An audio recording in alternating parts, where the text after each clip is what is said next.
వెనిగండ్ల వారసత్వం. గుంటూరు జిల్లాలోని వెనిగండ్ల గ్రామం. ఇక్కడ ప్రతి ఉదయం ఒక కొత్త ఆశతో మొదలవుతుంది. ఈ పచ్చని పొలాల సాక్షిగా ఈ ఊరి మట్టిలో ఒక గొప్ప వంశపు కథ దాగి ఉంది. ఆయన రంగారావు. 60 ఏళ్లు పైబడినా చేతుల్లో ఉన్న పట్టువా, గుండెల్లో ఉన్న ధైర్యం ఏమాత్రం తగ్గలేదు. తన తండ్రి నాగేశ్వరరావు గారు నేర్పిన ఈ విలువలనే తన ఊపిరిగా మార్చుకున్నారు.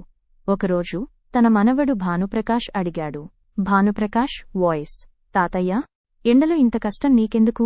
నేను గుంటూరులో పెద్ద చదువులు చదువుతున్నాను కదా, నిన్ను రాజాలా చూసుకుంటాను. రంగారావు వాయిస్: నాయనా భాను, ఇది కేవలం కష్టం కాదు రామన, ముత్తాత నాగేశ్వరరావు గారు మనకు వదిలి వెళ్లిన వారసత్వం.